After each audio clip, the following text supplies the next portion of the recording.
cajado de Moisés está aposentado. Já não se ouve mais no arraial nenhum aconselhamento de Moisés.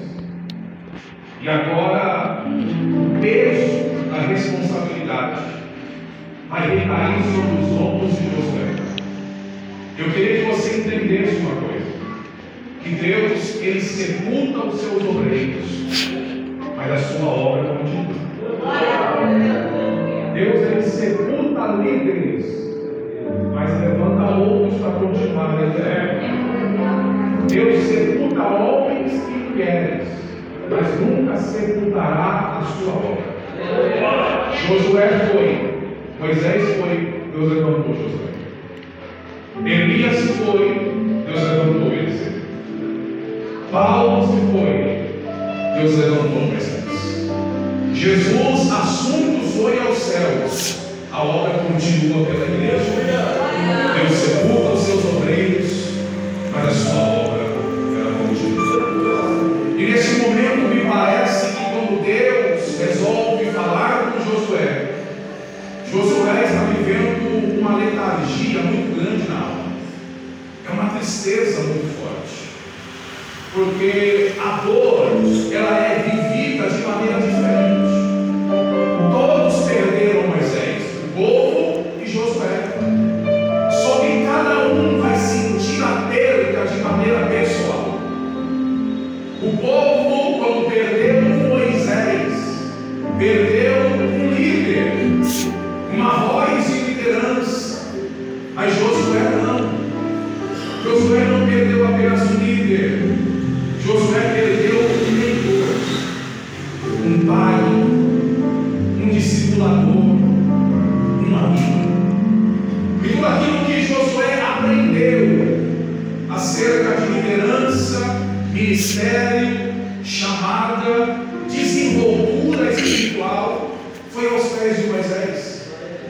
Tudo aquilo que ele é hoje, tudo aquilo que construiu-se na vida dele, tudo isso foi construído com o gabarito de Moisés. E Moisés não está mais com ele. Então vai pesar sobre ele a árdua responsabilidade de dar continuidade à obra. É Josué agora que tem a missão de conduzir aquele povo à terra prometida, a nova Canaã, a terra de mana e leite. Então Deus ele se apresenta para Josué e engaja nele por encorajamento. Aplica em Josué força, vitalidade, vigor. E o Senhor diz assim: Josué, se esforça, tenha ânimo, levanta-te, porque a obra está com você agora. E quando Deus diz para Josué ser forte e corajoso, Deus está dizendo assim: eu não preciso de muitos, mas os poucos que eu chamo precisam ser corajosos. E agora o Senhor vai dar uma instrução para Josué. Josué, a terra que eu prometi dar aos seus pais, Abraão, Isaque e Jacó, está logo ali, está além do Jordão, para tomar posse da terra, para galgar a promessa, para se receber o que eu prometi. Vocês têm um desafio pela frente. Qual, Deus? Atravessar o Jordão. Não tem como galgar o que está do outro lado, meu irmão, se não enfrentar a travessia que tem na frente. E se eu pudesse, em poucas palavras, na minha simplicidade, exemplificar para você o que é vida cristã, eu diria para você de maneira bem simples: vida cristã é comparada a uma travessia. Vida cristã é comparada a uma travessia. O apóstolo Pedro, na sua carta petrina, ele vai dizer que nós somos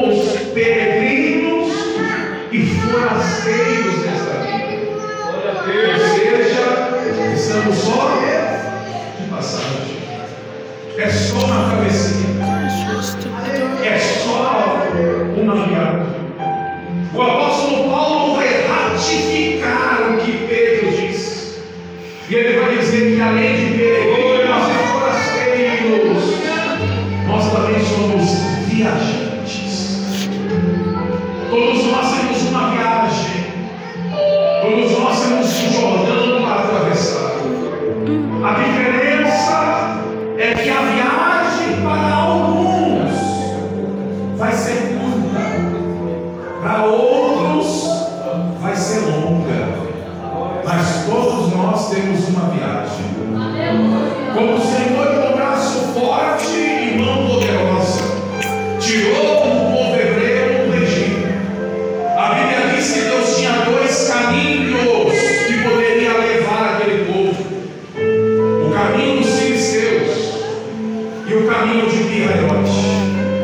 O caminho dos filisteus era o caminho mais curto, era o caminho mais ligeiro, era o caminho mais rápido a se chegar aonde estava glorioso chegar. Mas ainda que Deus amasse aquele povo, ainda que Deus fosse apaixonado por aquele povo, não foi pelo caminho mais rápido e mais fácil que Deus levou.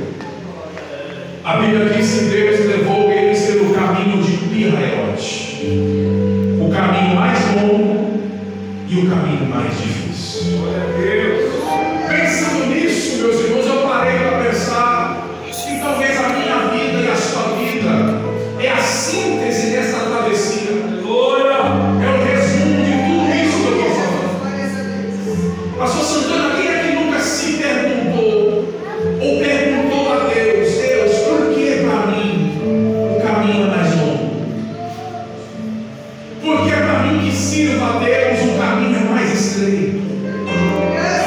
Por que para mim as coisas são mais difíceis?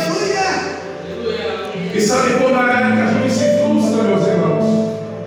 É quando a gente começa a perder tempo, olhando a distância que o caminho tem e a dificuldade que vamos encontrar nele, como na verdade o que nós devemos olhar não é a distância, mas sim aquilo que nos espera na chegada.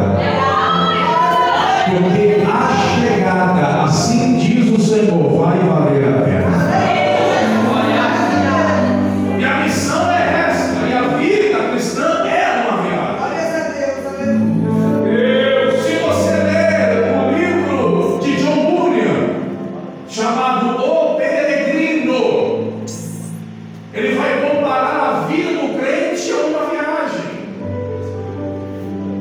O livro de Romero, um grande filósofo grego, chamado A Odisseia, ele vai comparar também a vida do crente a um viajante, a um peregrino, alguém que está só de passagem, alguém que tem um rumo e um destino certo para chegar. Eu quero dizer a você que todos nós que estamos aqui temos um Jordão pela frente para atravessar. Você tem um Jordão que você precisa atravessar. Você tem um Jordão que você precisa chegar no outro lado. E o Senhor te trouxe aqui para te dizer uma coisa, sabe o que é? Pega na minha mão, deixa eu pegar a sua. Eu te prometo que você vai chegar comigo no outro lado. Você crê?